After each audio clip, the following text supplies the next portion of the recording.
but to help some people understand, those who don't understand right now. A lot of people ask, why are black people mad? What are we still so angry about? You say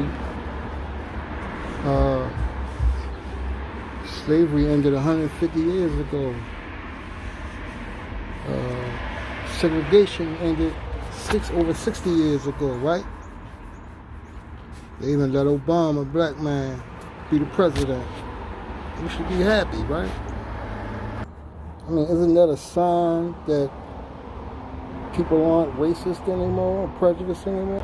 But one of the things we need to look at and take into account is household wealth and lack thereof.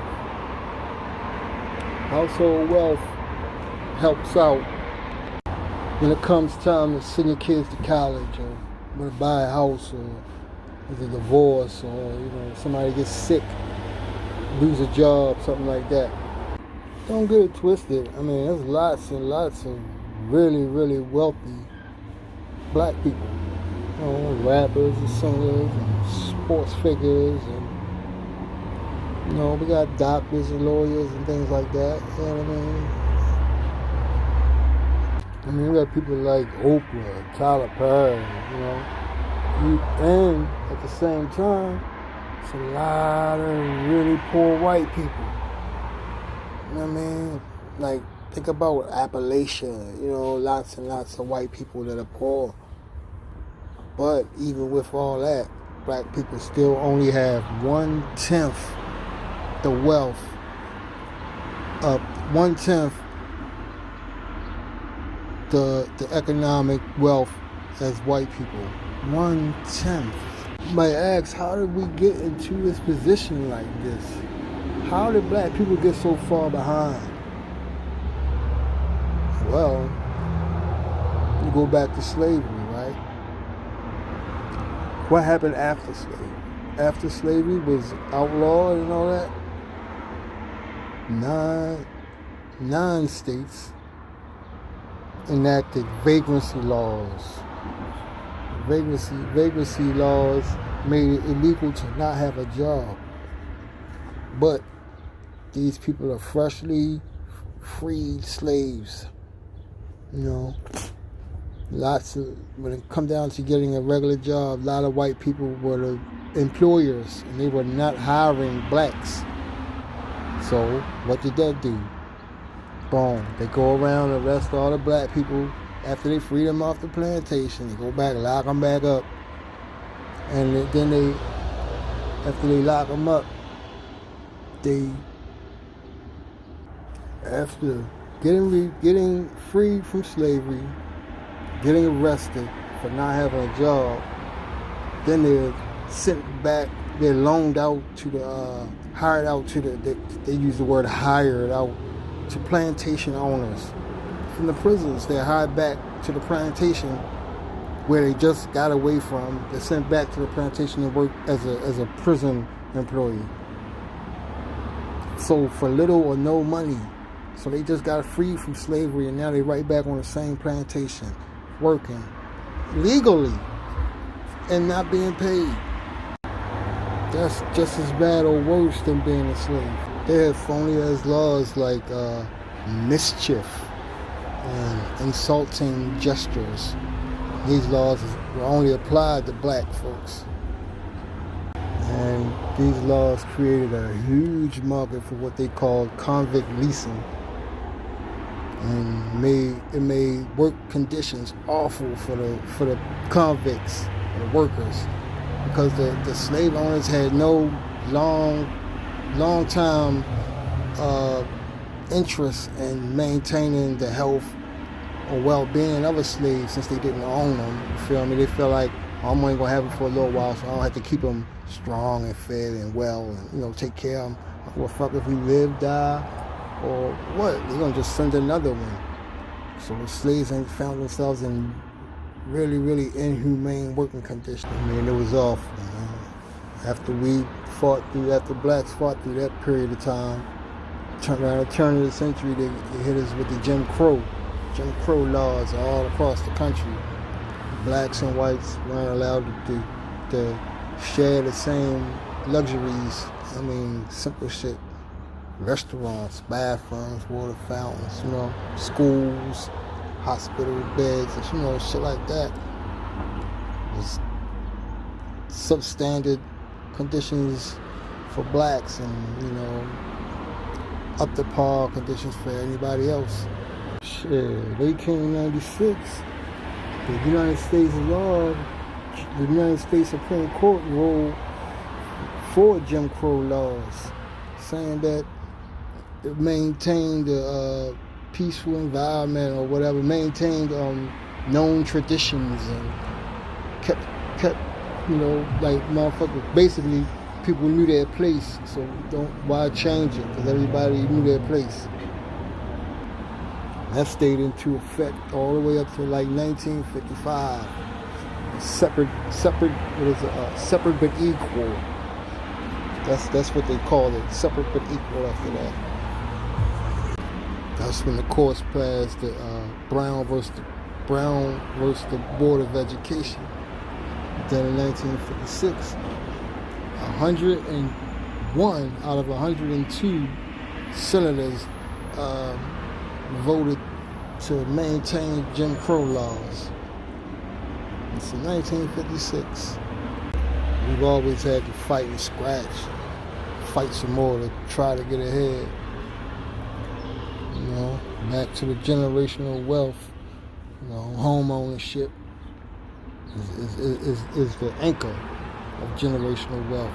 You gotta own your home, gotta own land, and be able to, make deals with the bank and things like that. Blacks were kept out of that arena for so long. The FHA helped to do so, like 1936 or so, when they started redlining. They started putting black people in parts of the city. They started redlining maps of parts of the city were considered to be black areas or blighted parts of the city, and they're the areas that the banks would not offer loans to black people or anyone to buy homes in those areas. Usually the white people who already owned those homes just rented to us, to blacks, and left it like that, did all they could to keep it like that. And labeling our neighborhoods unsafe did even extra harm on us.